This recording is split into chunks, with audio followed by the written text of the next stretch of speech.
자, 안녕하세요. 북소년 카페 여러분. 자, 오늘은 이제, 강의실에서 이제 쫓겨나가지고, 여기 세미나실에서 이제 하는데, 여기가 좀 약간 좀 좁아요. 그래가지고, 좀 보는 분도 좀 답답한 느낌이 드실 것 같아요. 네, 근데 어쩔 수 없이 이게 하니까 좀 양해 말씀드리고, 저 온라인 인강 듣는 분들도 혹시 강의실 좀 구할 수 있으면, 좀 안정적으로 강의실 구하면 이제 강의도 되게 순조롭게 나가거든요. 그래서 좀 부탁드릴게요. 이게 사실 인간 듣는다고 해서 뭐 자기 문제 아니니까 이렇게 이제 신경 안 쓰는 게 좀 도와주시면 더 알찬 강의 좀 할 것 같아요. 예. 강의실을 계속 이렇게 옮기고 왔다 갔다 하다 보니까 이게 좀 집중이 안 되거든요. 강의하는데. 예. 그래서 좀, 협조 바라고요. 저번 시간에 이제 어디 했냐면요. 이제 이론 파트는 다 끝났어요. 역경은 이론 파트. 그래서 이제 이론 파트가 다 끝났는데, 교재 1063페이지 펴보세요. 자, 여기 이제 교수학습 부분인데, 교수학습 부분에서 이제 봐야 할 책은 두 가지죠. 하나는 녹색 책하고요. 하나는 파란 책이거든요. 그래서 이제, 나갈 때 녹색 책 강독을 같이 나갈 거예요. 시간 관계상 파란 책은 못하지만 여러분들이 이제 파란 책은 각자 읽어봐서 찾아보시고요. 그러면 이제 이 부분에서 나온 기출문제를 좀 보죠. 자, 여기 보면 이제 먼저 볼 게 뭐냐면 목적과 목표 부분인데요. 목적은 이제 파란 책하고 녹색 책의 앞부분에 있는 교훈의 역사를 강조할 경우에 그 다음 민족 공동체 역사를 강조할 경우에 어떤 문제점이 있는가 이런 것들이 나와요. 그래서 이 부분도 좀 정리를 해두시고 그 다음에 이제 목표 부분인데요. 목표는 이론적인 부분들이 안 나왔어요. 지금까지 주로 나왔던 것이 어느 거냐면 지도안이 주어지고 그 지도에 따라서 그 내용을 학습 목표 설정해라. 그래갖고 이제 일반적인 학습 목표를 설정한 것도 있고 아니면 지식 이해 측면이나 이렇게 영역별 목표를 설정하는 부분도 있거든요. 그래서 이런 두 가지 측면이 나왔으니까 그것은 이제 이론뿐만 아니라 직접 풀어봐야 돼. 그래갖고 문제나 이런 것들을 이제 바탕으로 풀어보는 게 좋을 것 같고요. 자, 그 다음에 역사교의 내용과 개념 요소에서 나올 게 뭐냐면 개념, 일반화 두 가지예요. 그래서 개념과 일반화는 자주 나오는 부분이거든요. 그래서 개념은 외형과 내포, 개념을 강조할 때의 문제점 이런 것도 있고 그 다음에 일반화 같은 경우에는 어떤 역사 사실을 적용하는 그런 문제가 나왔다는 거. 그 다음에 내용 조직 부분인데요. 내용 성질과 내용 조직인데 중요성의 원리가 많이 나오죠. 중요성 하면 도구적 중요성과 그 다음에 본질적 중요성 이게 많이 나와요. 예. 그 다음에 이제 계열성, 그 다음에 내용 조직, 그래서 이제 교수 내용 조직, 이런 것들 이제 좀 보시면 되고, 그 다음에 오리엔탈리즘도 한번, 많이 나왔어요. 근데 이건 이제 갈색 책에서 많이 나오는 건데, 최근에는 안 나와요. 갈색 책 부분이요. 예.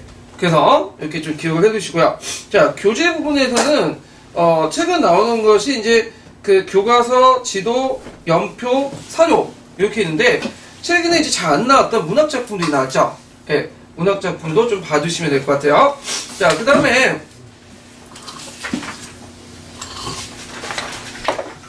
역사교육의 내용조직 방법이 있어요. 그래갖고 내용조직은 이제 어떻게 내용을 조직할 것인가 그건데 분절법, 주제중심법, 분야사, 문화권적 방법 등 여러 가지로 나와요. 그래서 거기 역사교육 내용조직 방법을 보면 일단 특징을 봐야 되고 유의점, 장단점 이런 것들 보시면 될 것 같아요. 자, 그 다음에 역사 수업의 방법과 평가에서 교수학습 방법이 있거든요. 그래서 교수학습 방법에서 당연히 많이 나온 게 비교학습이죠. 예, 비교학습은 예전에도 시험 문제 많이 나왔고 지금도 올해도 기출문제 나왔죠. 그래가지고 특징이나 장점, 유의점 이런 것들을 좀 기억을 해두시고요. 그 다음에 탐구 수업인데 탐구 수업 같은 경우에는 안 나왔다가 요번에 한번 나왔어요. 예. 그래갖고 이제 가끔씩 나오는 것 같아요. 예. 그 그 다음에 이제 인물학습, 사료학습, 역할극, 문학학습 이런 것도 자주 나오는 주제들이죠. 그 다음에 주제학습도 많이 나오고요. 그 다음에 예전에 좀 많이 나왔던 것이 토론학습 부분인데 이 토론학습 부분은 예전에 기출문제 나왔다가 최근에는 안 나오는 추세예요. 또 예. 그 다음에 교실 대화구조도 예전에 주관식 때 나왔고요. 그 외의 것은 그냥 한 번씩 훑고 지나간 정도 나온 거니까 그게 중요한 건 아닐 것 같아요. 이 평가 부분인데 평가는 예전에 13년, 14년에 평가책이라고 해서 신종사기 중에 하나 나왔거든요. 근데 거기에 이제 출제했던 교수님이 안 나와. 지금 안 들어가기 때문에 요번 연도도 그렇고 재작년도 그렇고 계속 안 나왔어요. 그래서 앞으로 한동안 안 나올 것 같아요. 요 부분들은. 예. 자, 그러면 그 내용을 본격적으로 들어가기 전에 그 목적 및 교수학습 평가 도식도를 좀 보죠. 예. 저기 보면 이제 목적, 목표 설정, 내용 상정, 내용 조직 원칙과 유형, 그 다음에 역사과 내용 조직 방법, 그 다음에 교수학습 평가 이렇게 이제 있는데 그 여기에서 먼저 그 역사 교육을 하려면 뭐가 필요하죠? 목적이 필요해요. 목적. 그래서 이제 목적 크게 두 가지가 있어요. 내재적 가치와 외재적 가치 이렇게 두 가지가 있고 그 다음에 이 내재적 가치에는 역사학과 역사교육이 자체에서 요구하는 그 가치죠. 그래서 보통 이제 역사교육에서 요구하는 그 내재적 가치는 뭘까요? 역사교육에서 역사적 사고력과 역사의식의 발달. 요걸 이제 요구하는 거고 그 다음에 이제 그 역사학에서 요구하는 내재적 그 가치는 그 동서양에도 그렇지만 그 주로 이제 그 뭐냐면 이렇게 이제 있고 교훈의 역사. 그래서 예전부터 이제 역사학이나 그런 데서 맨날 동서양에서 하는 게 교훈의 역사 부분이거든요. 그 다음에 이제 그 외재적 가치는 사회 민족적 국가적인 어떤 요구에서 나타난 거예요. 그래서 민족 공동체 의식의 고취라든지 교황으로서 역사 이렇게 이제 나눠볼 수가 있어요. 그 다음에 그 목적이 설치됐으면 이제 목표가 설정되죠. 자, 목적과 목표는 여러분들 알다시피 목적은 추상적인 데 반해서 목표는 뭐예요? 구체적이죠. 세분화되어 있고. 그래서 그 목표는 주로 이제 아까 얘기한 것처럼 그 목표 자체를 물어보는 게 아니라 그 어떤 상황이 주어지고 지도안에 따라서 그 목표를 학생 목표를 설정해놔. 그래서 이거는 이제 말로 하는 게 아니라 잘 직접 해봐야 돼요. 문제 풀어가면서. 그 다음에 이제 내용 선정 들어가기 전에 그 역사교의 구성 요소가 있거든요. 예. 그 구성 요소가 크게 역사 지식, 역사 사고, 역사 태도. 그게 녹색책에 나와 있는데 역사적 사고하고 역사 태도는 그냥 건너뛰고 여기서 볼 게 역사 지식이에요. 그래서 역사 지식은 사실, 개념, 일반화, 이론 이렇게 네 가지가 있는데 그 중에 개념과 일반화가 시험 문제 많이 나오죠. 개념과 일반화. 예. 그 다음에 이제 목표를 설정했으면 그 목표에 따라서 어떤 것을 가르칠 것인가. 그러니까 이 수많은 내용 중에서도 중요한 걸 뽑아가지고 가르쳐야 될 거 아니에요. 그러면 무슨 원리가 필요하죠? 중요성의 원리가 필요하죠. 그래서 이 중요성을 다시 학문적 중요성, 학습자 중요성, 사회적 중요성 이렇게 세 가지 나눌 수 있어요. 그래서 이 세 가지인데 학문적, 학습적, 사회적 이 세 가지 기준을 나누는 그 관련된 문제가 예전에 2차 기출에 나왔어요. 근데 이제 주로 어느 걸 물어보냐면 학문적 중요성을 물어봐요. 그래서 학문적 중요성은 다시 도구적 중요성, 본질적 중요성, 현재의 가치, 과거의 가치 이렇게 나오죠. 그래서 특히 이제 도구적 중요성하고 본질적 중요성의 차이점 자주 물어보는 거죠. 그 다음에 이제 학습자 중요성에서는 두 가지 중에서 물어보죠. 영역 고유 인지론에서는 학습자의 어떤 동기, 그 다음에 영역 중립 인지론에서는 학습자의 인지 발달, 연령 발달 이런 것들을 요구하고요. 자, 사회적으로 이제 그 내용 성적은 되게 사회 국가적 요구야. 그래서 이제 그 요게 녹색책의 기준을 보면 사회 국가적 요구는 어느 정도 뭐냐면 수용해야 된다. 근데 다만 단서가 붙었죠. 역사학이나 역사교육의 내재적 가치의 본질을 훼손되지 않는 한에서 수용해야 된다.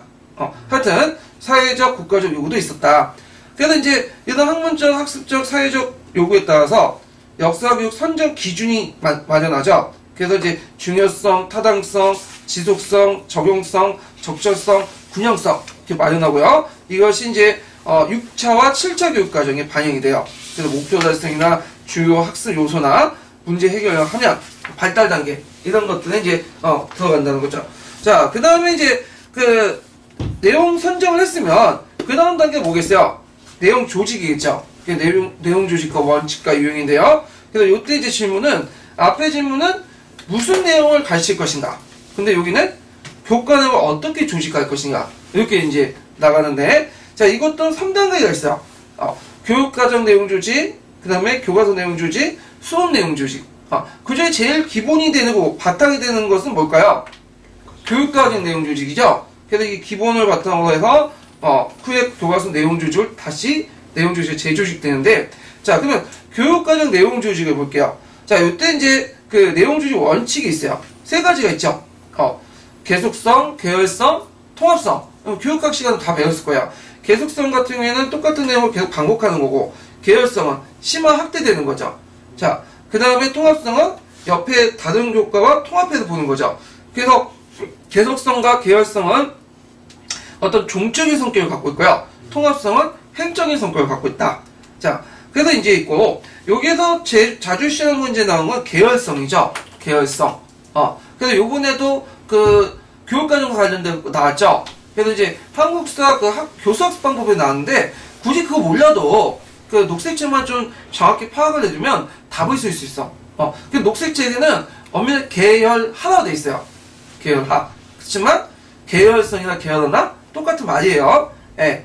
그래서 이제 계열성에 대해서 이제 녹색책에 언급된 게 여러 가지 분류가 있는데, 자, 역사, 교육성과 포괄법 집적인 내용도 있고, 교과 내용의 책에 따라 분류할 수 있고, 환경학대법, 그 다음에 학급교별 조직방법, 내용 차이 조직방법. 이건 뭐냐면 이제 최근에 이제 하는 건데, 뭐 중학교는 정근대사, 고등학교 근현대사. 물론 이제 최근에는 바뀌었지만 이런 식으로 이제 조직을 하거나, 아니면 중학교는 뭐 정치사, 그 다음에 이제 그 고등학교는 사회경제사, 이렇게 내용을 조직을 달리해갖고 계열성을 확보하려고 했다. 왜냐면 이제 역사학과 같은 경우는 그 수학이나 과학처럼 위계적인 학문이 아니기 때문에 계열성 확보가 좀 힘들어요.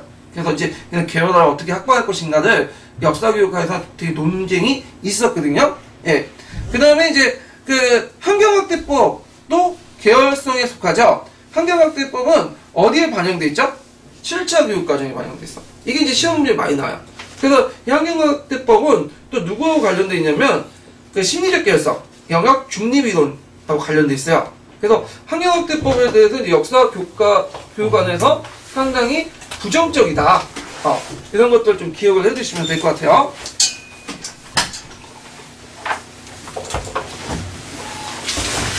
자, 그 다음에 거기 교과 내용 체계에서 또 볼 게 뭐냐면 나성형 교육과정이거든요. 이 나성형 교육과정은 부동의 지식의 구조를 바탕으로 한 건데 그 역사과에서 그렇게 강조가 안 돼요. 저 일반사회, 그리고 예전에 기출문제 나왔던 것도 일반사회하고 역사과 통합 문제에서 한번 나왔거든요. 지식과 통합 문제에서. 그래서 나올 가능성은 없는데, 약간 이제 파워책이나 이런 데서 나성형 교육과정을 계열성에 이렇게 포함시켜서 얘기하더라고요. 근데 여러분들 이제 알다시피 그 교육학에서 나성형 교육과정은 계열성보다는 계속성과 관련돼 있거든요.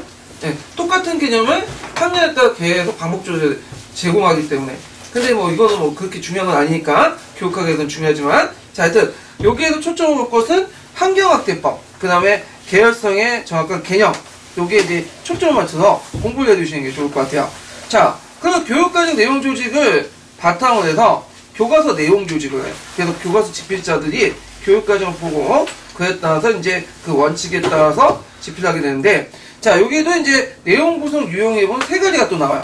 설명형, 학습형, 이야기형. 예전에 기출문제 나왔는데, 그 중에 이제 제일 많이 쓰이는 형태가 뭐냐면 설명형이죠. 설명형. 예. 그 다음에 이제 있고, 그 다음에 교과서를 단계가 대단원, 중단원, 소단원. 이렇게 있다.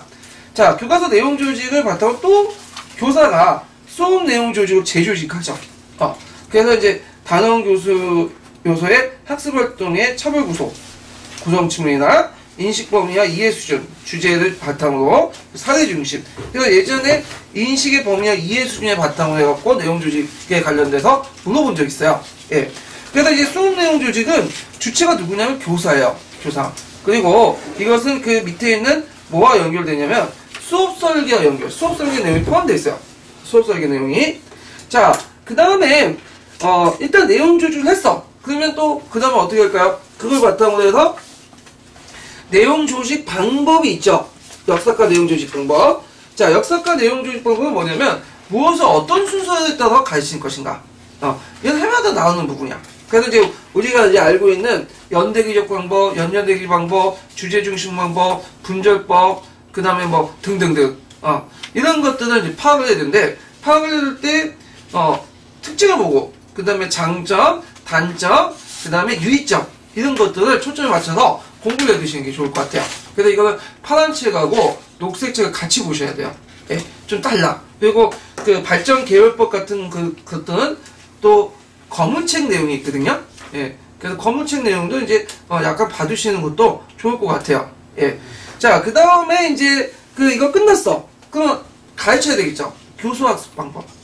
그래서 이 교수학습 방법 크게 두 가지가 있는데, 하나가 이제 뭐냐면 수업 설계 부분과 하나는 수업 모형 부분이야. 자, 수업 설계는 실제 교사가 수업에서 어떻게 할 것인가, 그 관련된 것들인데, 여기에 관련된 것들은 이제 예전에 수업 설계와 관련된 그 논문 쓴 분이 있어요. 이용호 교수라고 해서 여자 교수인데, 그 교수분이 그 예전에 그 논문을 냈어. 그래서 그 논문에서 2개가 나왔어.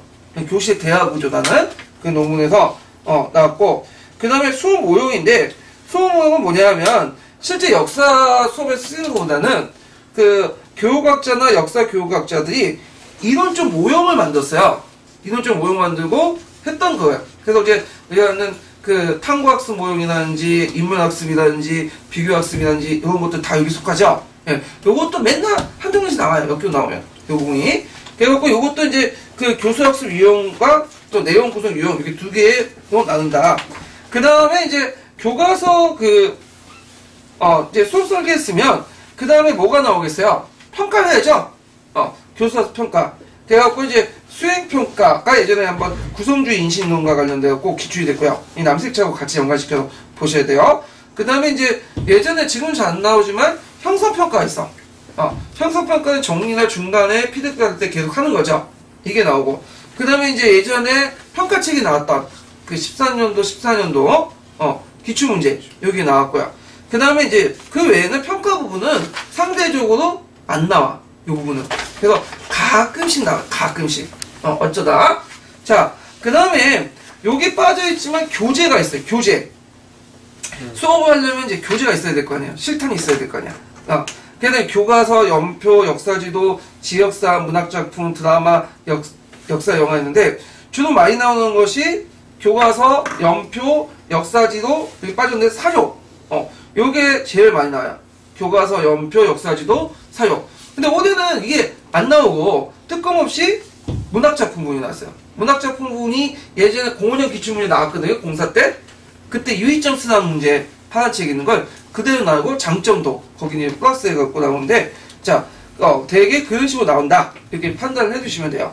그래서 여기에는 이제 목적과 교수학습 평가 도식도 이게 만든 게 뭐냐면, 녹색책을 쭉 읽다 보면, 험해. 어디에서 지금 하고 있는지를 험해는데, 이 표를 보고 책을 읽으면 쉽게 이해할 수 있어. 그래서 이거는 그 녹색책 부분은 좀 쉬워요. 남색책 부분은 이론 부분이 많고, 철학적인 내용도 많고, 이해하기 힘든데, 요거는 여러분들이 친숙한 교육학적 지식만 좀 많이 알면 쉽게 연결시킬 수 있는 부분이 있고, 이게 그 일목요연하게 쭉 이어지거든요. 이게 쭉 이어지는 부분이야. 그래서 논리적으로 또 이해하기 편해. 요 부분들이. 그래서 요런 데서 이제 시험 점수가 좀 많이 따셔야 된다. 특히 이제 책을 읽어보시면 알겠지만 남색책은 좀 딱딱 떨어지는 부분들이 좀 덜한데, 이 녹색책은 장점, 단점, 유의점 이런 것들이 딱딱 떨어져. 출제자들도 이런 부분이 많이 되겠죠. 녹색책 부분에서. 그래서 요런 것들 정리를 쭉 해주세요. 정리를. 자, 그러면 이제 먼저 이제 앞에 했던 내용들에 대해서 이제 구체적인 내용들 들어갈게요. 먼저 역사 교육을 하려면 먼저 뭘 정해야죠? 목적을 정해야 돼. 그 목적에 맞게 목표를 설정하는데, 목적은 상당히 추상적이에요. 목적은 되게 추상적이죠. 그래서 이제 우리나라 같은 경우에는 교육과정에 교수 용기부터 7차까지의 목적이 뭘로 나와있죠? 뭘로 나와있죠? 민주시민의 양성. 그 맨날 민주시민의 양성이 나와. 예. 근데 이제 역사교육에서 요구하는 목적 또한 표면적인 거고, 이제 홍익인가 뭐 이렇게 내려온대. 근데 실제로 이제 요건 안 물어봐요. 되게 파란 책에 녹색 책에 있는 그 역사학이나 역사교육의 어떤 자체적인 목적 같은 것들 물어보는데, 자, 그러면 이제 먼저 살펴볼 것이 교훈으로서 역사야. 네. 이 교훈의 역사는 목적 부분에도 자주 나오는 거예요. 아마 제일 먼저 많이 나올 거예요. 이 교훈의 역사 부분이요. 그래갖고, 있는데, 자, 이 교훈의 역사는, 근데 왜 이게 퉁퉁거리는 소리가 들리죠? 예? 그 위에서 그러나? 환풍기가 들어가나? 네? 잠깐 문 좀 열어보시겠어요? 여기가 좀 습해. 되게 지하기 때문에요. 예, 좀 한계가 안 되는 질문도 있거든요. 그래도 연원 때 하면 에어컨이 돌아가는데 예전에 한번 해봤어요. 에어컨이 돌아가는데 습기가 많아가지고 땀이 덜 모기가 많아요, 여기가. 다행히도 3월달에 해가지고 괜찮은데.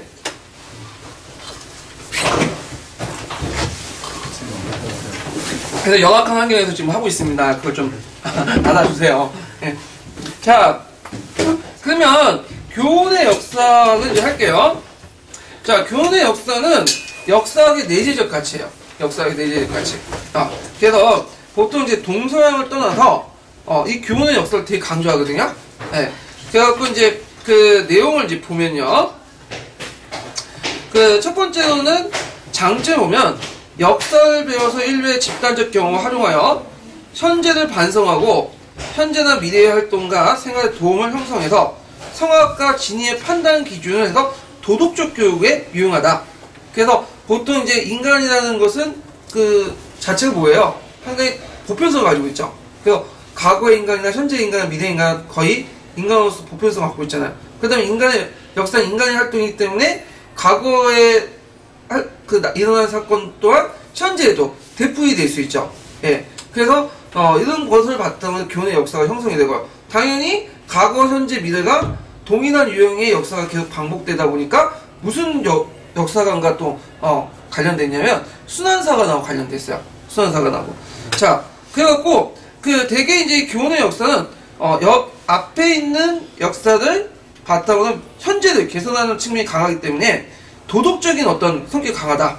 그래서 동서양을 떠나서 되게 도덕적인 측면을 되게 강조하는 역사를 할 때 이런 것들을 강조했다는 거죠. 그래서 이제 서거장의 동국통감이라든지 서거장의 자치통감이라든지 주위의 통감광모라든지 이런 것들을 이제 볼 수가 있죠. 여기 좀 눈여볼 게 감자가 붙거든요. 되게 감이라는 건 거울이에요. 거울이라는 것은 이제 뭐냐면 자기 얼굴을 보려면 뭘 통해서 할 수 있죠? 거울 통해서 볼 수 있죠. 그러니까 기존의 현실을 알려면 과거를 거울 삼아 봐야 된다. 이런 측면에서 이제 감자가 붙었다. 이런 것들 기억을 해두시면 돼요. 그래서 예전에 역사학이라는 것은 문학하고 분리되지 못했어. 서양 같은 경우에는. 그리고 주로 역사를 연구하는 사람들, 배우는 사람들은 어떤 사람일까요? 지배층이죠. 그리고 앞에 이제 언급했던 책들도 피지배층들이 보라고 한 게 아니라 왕이나 사대부들이 보고 뭐냐면 참고해라. 그래서 상당히 정치사 위주였고 지배층 위주의 역사였어요. 예. 그래서 이제 이런 것들이 이제 문제점인데, 자, 그럼 문제점을 보죠. 자, 이 문제점 외워두셔야겠죠. 첫 번째는 역사적 사건의 특징은 개별성적이고 고유한 성격을 갖고 있기 때문에 비슷한 유형의 사건을 되풀이하지 않는다. 그래서 과거에 유형이 뭐냐면 비슷한 사건이 일어나지 않는다는 거야. 그렇기 때문에 과거를 통해서 현재를 배울 수 없다. 이렇게 이제 얘기를 하는 건데, 그거에 대한 또 반론이 있어요. 반론이 녹색 책에 있는데요. 자, 유사성이 많고 똑같이 반복되지 않더라도 비슷한 사회의 특성은 나타날 수 있다. 그러니까 100% 똑같지 않더라도 7, 80% 약간의 비슷한 점이 있기 때문에 그 속에서도 나름대로 교훈을 얻을 수 있다. 이거에 대한 반론이죠. 자, 두 번째로는 과거 인간의 행위를 단순히 선악의 논리로 판단하기 쉽다는 문제점을 규명하는 거죠. 그래갖고 이제 그 뭐냐면 아까 얘기한 것처럼 그 교훈적 역사는 그 뭐냐면 교훈의 역사는 도덕적인 어떤 판단 기준이 필요하기 때문에 이런 걸 너무 강조할 거면 이런 걸 강조할 거면 윤리학과 도덕학 그 역사학이 구분이 안 된다. 그래서 문제점이 정근대 시대 때 문제점이 뭐죠? 경사일체적 성격이 있죠. 그런 거와 이제 연결돼서 이제 보시면 되고요. 그 다음에 세 번째로는 그 역사를 치자형으로 여기는 경향이 있으며 역사 교육의 내용 역시 지배층 행위에 중점을 뒀다. 그래서 이제 그 아까 통감류의 학문들은 되게 지배자들이 보는 학문을 여겼죠. 그 다음에 그러다 보니까 역사 교육도 역사 지배층을 대상으로 하고 그러다 보니까 다수 구성원들의 어떤 목소리에 대해서 담지 못했죠. 그래서 이런 것들이 문제점이 있다. 그래서 역사학의 대중화라는 경향에 역행된다. 근데 여기서 대중화라는 말 의미를 제대로 아셔야 되는데 보통 대중화하면 어떤 의미예요? 대중화라는 의미가 역사가 어려우니까 좀 쉽게 풀어서 민중들 알린다. 그런 의미를 쓰이고 있는데 파란 책에 나와 있는 역사의 대중화는 연구 대상이 지배층이 한정돼 있고 대중들이 소외당했다는 거예요. 그런 의미에서 읽어야 돼. 이해가 돼. 그래서 근데 이에 대해 녹색책 반론이 있어. 최근에는 역사를 치자의 학문학 견해에서 벗어나 소외됐던 사람들 중심으로 역사를 서술한다. 그래서 지배층의 어떤 서술이 아니라 피지배층들의 어떤 역사 서술을 이제 하고 있다. 이런 반론이 있고요. 그 다음에 마지막으로 그 과거 사건의 관점의 평가를 보는 사람에 따라 다양하게 해석할 수 있다는 거죠. 네. 어떤 사람은 교훈을 얻을 수 있지만 어떤 사람은 교훈을 얻지 못할 수도 있고 그리고 그 하자는 이런 교훈을 얻고자 했는데 또 듣는 사람은 다른 교훈을 얻을 수 있죠. 그 예를 들어 이제 TV나 이런 데서 뭐 그 살인 사건이나 절도 이런 것도 다 보여주잖아. 그럼 의도가 뭐예요? 살인과 절도는 하지 말라는 거죠. 근데 그 보는 사람 중에 이상한 사람이 아주 사차원적 사람들이 그걸 보고 또 모방 검증한단 말이에요. 그러니까 원래 의도했던 거와 다른 식으로 읽을 수가 있다는 거예요. 네. 그런 것들을 좀 기억을 해두시면 될 것 같아요. 그래서 이제 교훈의 역사가 상당히 중요하기 때문에 이 부분들을 꼭 암기하고 들어가셔야 되고요. 그래서 이제 녹색책과 관련돼 갖고 한번 읽어볼게요. 15페이지 펴보세요. 15페이지.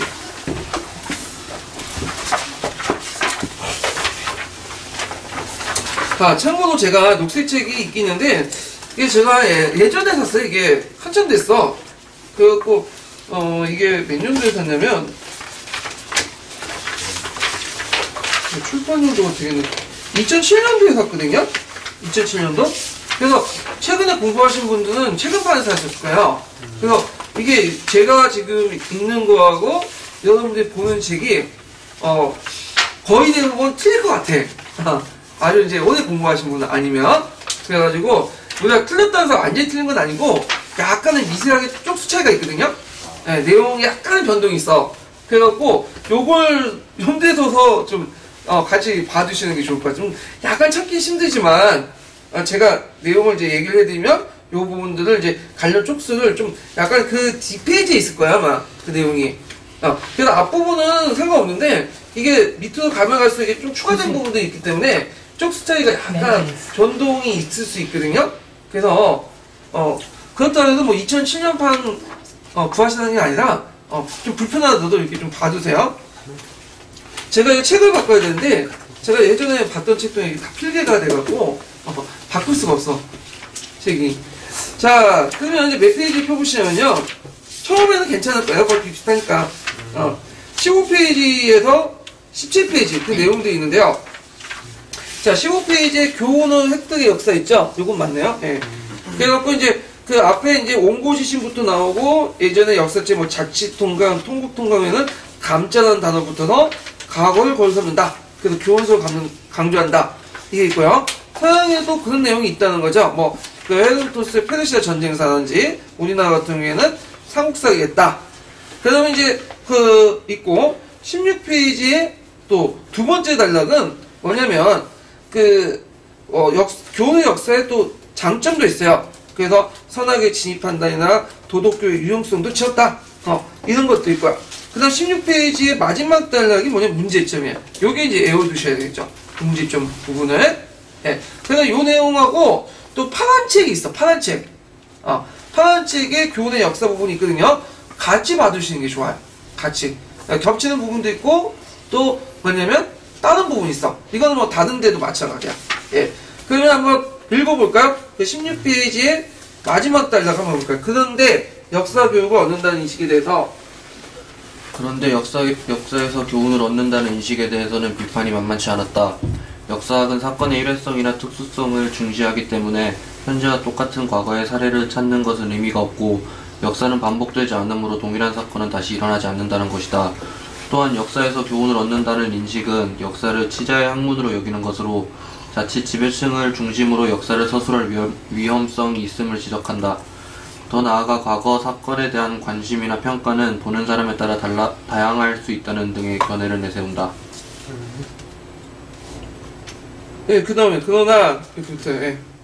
그러나 역사가가 특정 사건의 특수한 성격을 기술하더라도 암암리의 이전 사건과의 유사점을 고려하게 된다. 다양한 형태의 인간 활동에는 유사성이 많이 있으므로 비록 한 사건이 똑같이 반복되지는 않더라도 비슷한 상황이나 특성은 다시 나타날 수 있다. 그리고 오늘날에는 역사를 치자의 학문으로 보는 견해에서 벗어나 그동안 역사에서 소외되었던 사람들을 중심으로 역사를 서술하는 추세를 보이고 있다. 따라서 역사에서 얻은 교훈을 현재 문제의 해결을 위한 지표로 삼는 것은 여전히 유용하다. 그래서 16페이지 마지막 단락은 문제점이고요. 그리고 그러나부터는 그 문제점에 또는 재발령이에요. 예. 그래서 서로 연관시켜서 이제 보시면 될 것 같고요. 그 다음에 두 번째는 이제 볼 게 뭐냐면 현재이야. 현재이. 현재이인데 이 현재이는 이제 녹색 책에 있는 내용인데 뭐하고 또 연결되냐면 교훈의 역사가 연결돼요. 그래서 그 문제가 이제 교훈의 역사를 강조할 경우에는 방과후 1번 쓰고 현재의 이해를 강조할 경우에는 방과후 2번 쓰시면 돼요. 그렇지만 서로 비슷하게 연결된다. 이걸 좀 파악을 해두시면 돼요. 왜냐면 교훈의 역사 자체가 무슨 문제를 풀기 위한 거죠? 과거를 통해서 현재의 문제를 풀기 위한 거죠. 그럴 때 서로 연결돼요. 그래서 이제 그 현재의 이해를 강조하는 철학자들이 있어. 어떤 사람들일까요? 관념론자들이죠. 네, 그래서 콜링우드나 뭐 클로치 같은 그런 사람들인데, 자, 이 목적을 보면 역사 사실을 습득하면서 현재를 이해하는 도구를 사용하죠. 그래서 이제 현재는 과거의 역사성을 내포하죠.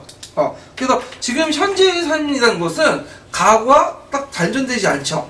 왜요? 계속 연결돼 있잖아. 뭐 개인의 삶이나 사회의 어떤 역사나 국가 역사 다 그렇죠. 그래서 우리가 이렇게 열심히 공부하고 흙수저 태어난 것은 뭐 때문에 그래요? 우리 부모님들이 흙수주고 그 조부들이 계속 흙수저 때문에 그런 거고, 그리고 저기에 사는 이제 강남에 사는 그 졸부들은 뭐야? 강남에 사는 분들은 그 조상들이 뭐예요? 잘 먹고 잘 살아 금소직 때문에 이렇게 나온 거 아니에요? 다 연결돼 있잖아.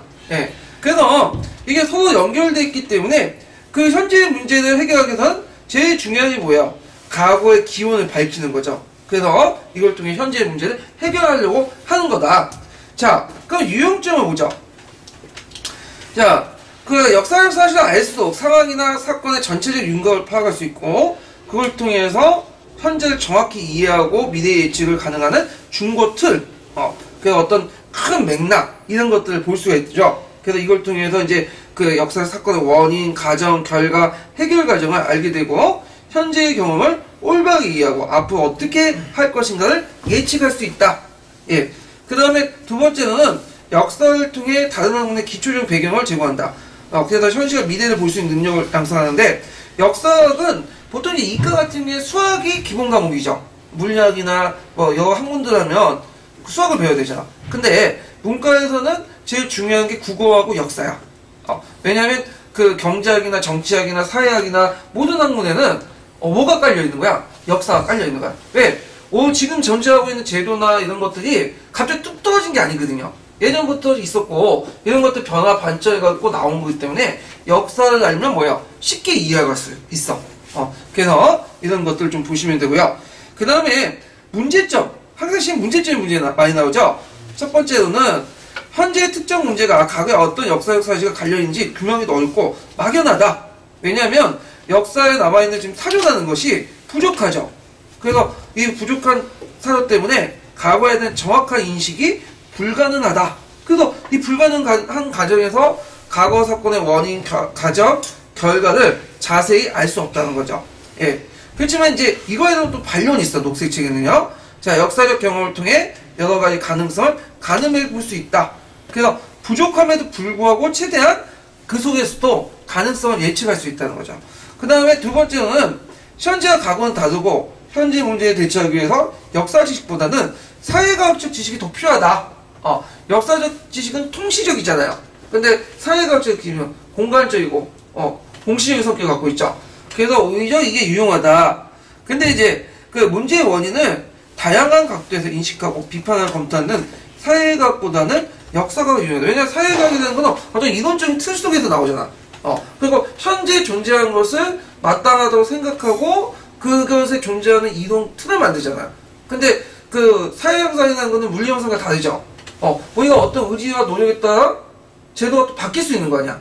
그런 것을 알려면 지금 현재적 시각에서 벗어나서 한 발자국 물러나서 과거를 보고 저 제3자의 입장에서 봐야지만 지금에 있는 것도 바뀔 수 있다는 인식을 가질 수 있고 그 인식의 어떤 그 대안을 어디서 얻는 거야? 과거를 통해서 얻을 수 있는 거죠. 예. 그래서 좀 지금의 시각에서 벗어나 좀 객관적인 어떤 시각을 얻을 수 있는 것이 필요할 때 역사가 필요하다는 거죠. 예.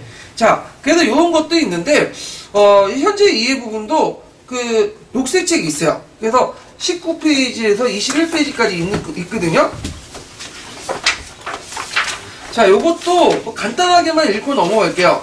그래서 그 앞부분에 현재 이해에 관련된 내용들이 쭉 있고요. 뒤 쭉 넘어가서 몇 페이지 보시냐면요. 그런데부터 있죠. 그런데 그 20페이지. 그런데 역사가가 현재를 이해하는데 유용한 견해에 대해서 다음과 같이 비판식이 된다. 요 부분이 두 가지가 나왔는데 요것이 이제 뭐냐면 비판점이고, 그 다음에 물론 인간 사회가 복잡하고 변수가 많아서 또 마지막까지는 그 앞부분에 대한 재발론이에요. 예. 그래서 이렇게 두 가지 좀 알아두시면 될 것 같아요. 자, 그러면 이거 두 가지 애호난다. 자, 읽어보시죠. 예, 누가. 그런데 역사가 현재를 이해하는 데 유용하다는 견해에 대해서도 다음과 같은 비판이 제기되었다. 현재의 특정 문제가 과거의 어떤 역사적 사실과 직접적인 관련이 있는지 적시하기가 어려워 광범하고 막연한 관련성만을 말할 수밖에 없다는 점이다. 역사 연구를 통해 현재 문제의 원인을 밝혀내더라도 그것은 한두 가지 차원에서 설명하는 것이고 사료의 부족이나 해석의 한계성으로 인해 과거의 모든 것을 밝혀낼 수는 없다. 또한 현재는 과거와 너무나 다르고 직접적인 전례가 없어서 과거가 현재의 복잡성을 다루는 데에 어떠한 지침도 제공할 수 없으므로 현재의 문제에 대처하는 데는 역사 지식보다 사회과학이 더 유용할 수도 있다는 주장이다. 물론 인간 사회가 복잡하고 변수도 많아서 과거의 사례를 현재에 직접 적용하기는 어렵지만 역사적 경험을 통해 여러 가지 가능성을 가늠해 볼 수 있고 최선의 해결책을 모색해 볼 수는 있다. 또한 현재 일어나고 있는 여러 문제의 인과관계를 과거의 사실에 비추어 완전히 이해할 수 있는 것은 아니지만 그러한 문제의 원인을 다양한 각도에서 파악하고 비판적으로 검토하는 데는 사회과학보다 역사가 더 유용하다. 결국 역사 공부는 과거의 사실을 밝히는 것이자 세상을 한층 정확하게 바라보는 안목을 기르는 과정이라고 할 수 있다. 자, 그 다음에 이제 볼 게 뭐냐면 그 민족 공동체 의식의 역사예요. 민족 공동체 의식의 역사. 예. 자, 민족 공동체 의식인데 추우시나 보다 좀 이렇게 네. 다듬으면 될 것 같아요. 자, 민족 공동체 의식의 역사의 고치는 녹색책이 뭐라고 나왔냐면 유산의 정승의 역사 이렇게 나왔거든요. 동일한 말이에요. 말만 좀 약간 달리할 뿐이고 동일한 내용이고요. 자, 민족 공동체의 역사는 내용이 뭐냐 하면 요때부터 이제 이거는 전형적인 외제적 가치죠. 외제적 가치. 외제적 가치는 건 뭐예요? 사회, 민족, 국가가 요구하는 거고 우리나라 특히 역사국에서 강조되는 거죠. 특히 우리가 한국사를 강조하는 이유가 요거죠. 민족 공동체의 어떤 역사 의식을 고취시킨 건데, 자, 유용점은 뭐냐면 민족적 동질감을 가지거나 민족적 자부심과 주체성을 확립할 수 있다. 민족주의 성장에 기여하고 특히 이제 뭐냐면 근대 국가를 만들 때 국민 만들기 한 일환으로서 뭐예요? 역사 교육을 자주 이용했죠. 그런 측면에서 좀 보시면 돼요. 그래서 국가에서 역사를 필수 과목으로 선택하고 민족사를 중심으로 영웅이나 국가의 승리를 미화하는 교과서를 배포하고 그런 것들이 이제 그 행동에서 들어가 있죠. 그 다음 모든 인간이 가지고 있는 과거에 대한 회고나 관심을 충족시킬 수 있고 세계화와 신자유주의 시대에 국가와 민족의 자존을 유지하고 그 위에서 민족주의 바탕으로 역사 교육을 강화한다. 그래서 우리가 보통 다양성 있잖아요. 세계화. 근데 세계화와 다양성이 있으려면 전제가 되는 게 뭐예요? 정체성이죠. 그래서 정체성이 있고 그 다음에 다양성이 있는 거지. 정체성이 없는 가운데 다양하다는 것은 한마디로 심의 논리에 불과해. 미국이 요구하는 어떤 국제 기준에 맞춰서 미국에 대해서 해결하는 거지. 미국의 기준에 따라서. 그래서 이런 것들이 진정한 세계화 다양성이 아니죠. 그래서 정체성을 바탕으로 다양성을 추구하고 진정한 세계화를 추구하기 위해서는 뭐가 필요하다? 우리의 정체성을 좀 더 강화시킬 수 있는 역사교육이 필요하다. 이런 것들 이제 연결시켜 보시면 돼요. 그 다음에 이제 유형과 모형의 문화 요소를 지닌 가치를 올바르게 인식하고 그 속에서 세계사적 보편성을 관련시켜. 그러니까 한국사의 특성도 가르치지만 세계사적 보편성도 같이 가르쳐. 그래서 보편성과 한국의 특수성 이것이 서로 어울려져야 된다는 거죠.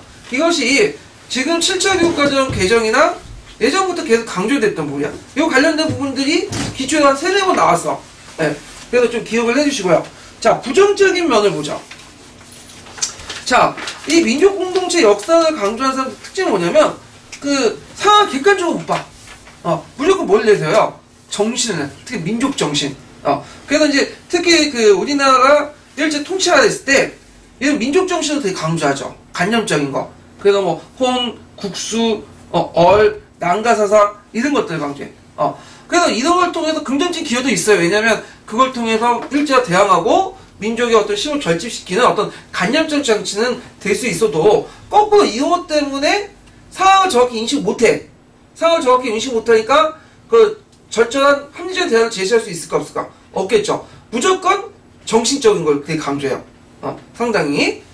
그래서 이 밑에는 또 오리엔탈리즘도 깔려있는데 여기까지 설명하면 이제 많이 많아지니까 여기에 끊고 그 다음에 두 번째로는 아까 이제 말한 것처럼 너무 정신을 강조하기 때문에 구조를 못 보죠. 그러니까 사회 변동론이나 어떤 사회 구조를 파악을 경시하고 그리고 너무 자기 민족의 정통을 지나치게 미화하고 수치스러운 것들 도외시하죠. 그래서 올바른 역사관을 저하고 특히 일본 같은 경우는 그렇죠.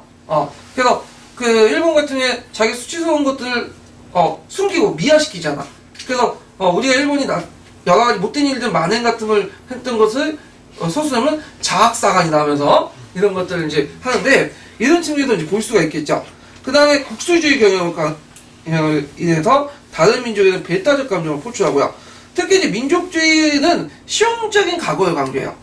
실용적인 과거라는 것은 나중에 하겠지만 어디를 기준하는 과거를 기준하는 거야? 현재를 기준하는 거야.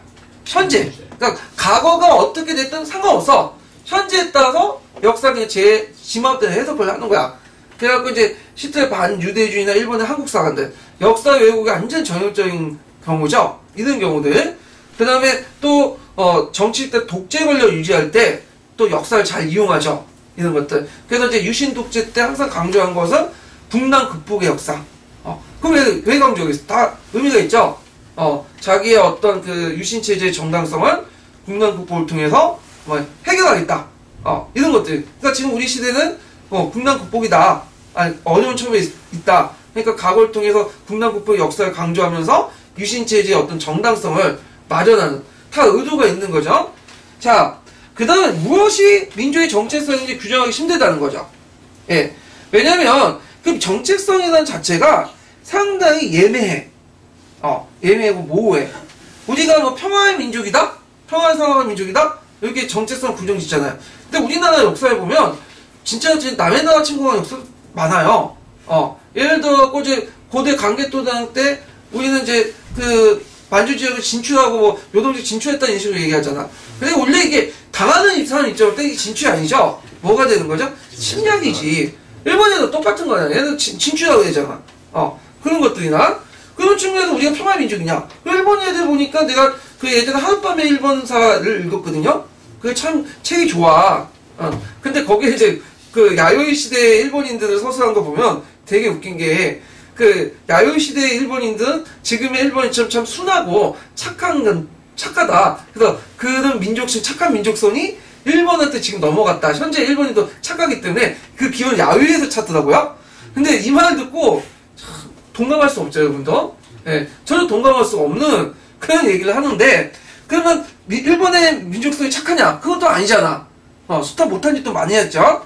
자, 그래서 민족의 어떤 정체성 자체가 아주 예민하기 때문에 그걸 통해서 자랑스러운 고유문화 파악은 불가능하다. 근데 이에 대한 또 반론이 있어. 연구를 통해서 나름대로 또 찾을 수 있다.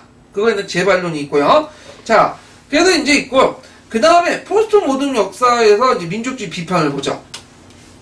예전에 한번 객관식 기초와 관련돼서 나왔는데, 자, 민족과 계급은 객관적인 선형적 존재가 아니라 인간의 언어와 담론을 통해서 만들어진 거다.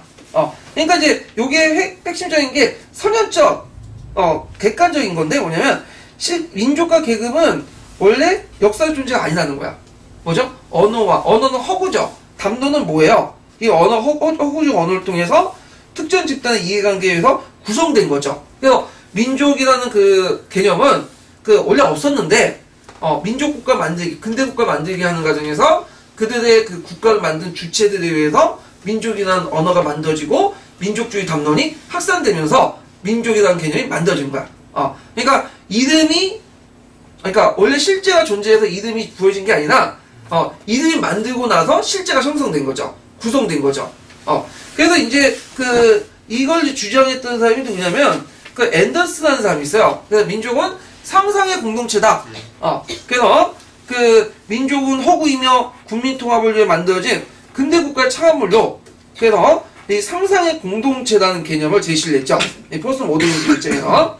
자, 그리고 너무 민족을 강조했을 경우엔 약자와 소수자가 배제된다는 거야. 민족주의에 대해서 가지고 여성 문제, 계급 문제, 사회 여러 가지 뭐든지 다 덮잖아. 그래서 지금도 보면 좀 우리하고 잠깐 했지만 북한이 뭐라고 하니까 우리 국민의식이나 민족의식을 딱 강조해갖고 우리나라의 여러 가지 문제점이 갑자기 없어지잖아요. 사회 문제, 경제 문제, 비정규직 문제들이 그냥 한번 가잖아, 그냥. 그리고 매번 1번 찍잖아, 계속 1번. 그 생각 안 하고. 잘 당한 거 생각 안 하잖아. 무조건. 네. 그래서 이제 이런 것들이 문제점이고, 그래서 이제 이에 대해서 또 비판의 문제점. 요거의 포스트 모델 비판에 대해서 만약 문제점도 있어요. 비판에 대해서는 민족주의 범주를 묻고 탈민족주의론을 보편적 가치를 창업해서 옹호해서 있고, 이게 무슨 말이냐면 민족주의를 무조건 나쁘다고 얘기해서 타결 대상으로 하면서 그 민족주의 대항으로 뭘 내세우냐면 세계화 이런 것들, 탈민족주의. 근데 그 세계화 탈민족주의도 또 하나의 담론이죠. 그 속에 있는 담론은 뭐예요? 제국주의야, 미국화, 이런 거죠. 이건 하나의 또 미국의 제국주의와 미국의 민족주의죠. 그걸 포장한다는 거죠. 그 다음에 이제 두 번째는 뭐냐면 저항담론적인 어떤 측면을 무시했다는 거야. 왜냐면 민족주의라는 것이 꼭 지배층들의 이름을 이용하는 게 아니라 그 지배층 압박을 받는 피지배층들이 또 들고 나온 거거든요. 자, 강주 민주화운동 때 시위대들이 태극기를 다 들고 나왔어. 그래서 민족주의를 강조하죠. 그때 이제 독재자들이 내세웠던 그 태극기와 그 다음에 강주 민주화운동 때 저항했던 사람들 태극기, 그 속에 담고 있는 민족주의 의미가 똑같을 수는 없잖아. 다르잖아. 근데 왜 이런 거는 무시하냐? 그것들에 대해 또 비판이 있어요. 자, 근데 이제 또 하나는 이제 그래서 결론은 뭐냐? 이 책에서는 여기에서 극복한 민족주의와 지향할 민족주의였다. 그러니까 민족주의라는 것이 상당히 다양하죠. 그리고 그 안에는 다양한 사상과 결합돼. 자유주의, 사회주의, 독재가 결합될 수 있고, 저항적 민족주의가 결합될 수 있고 다양한데, 그 중에 극복한 민족주의는 그것은 내부 관계나 이해관계를 은폐한 적대시한 지배 권력을 위한 민족주의는 극복해야 되지만, 민중주의 시민적 이해나, 잠깐만요. 여보세요? 지금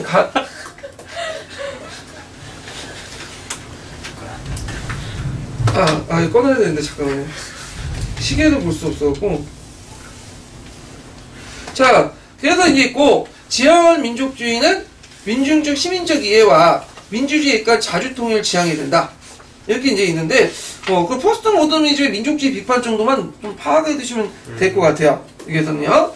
그 다음에, 그, 교황으로서 역사를 강조했던 이제, 문제점이죠. 아니, 역사 관련된 건데, 이거 민족 공동체 역사와 관련된 거 한번 읽어볼게요. 이거 가기 전에. 자, 17페이지 한번 펴보세요.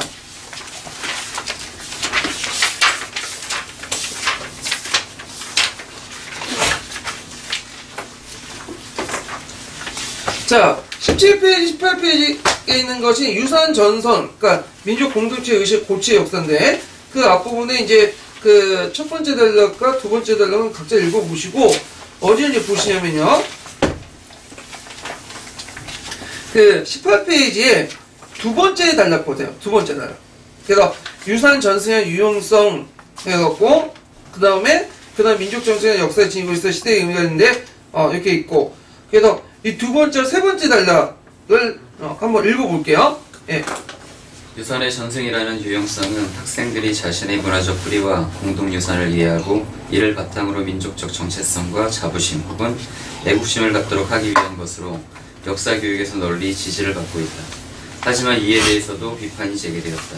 유산의 전승이 표방하고 있는 민족적 정체성이 무엇인지 규정하기가 어렵고 그것을 맹목적으로 강조하는 것은 민족주의의 과잉으로 역사교육을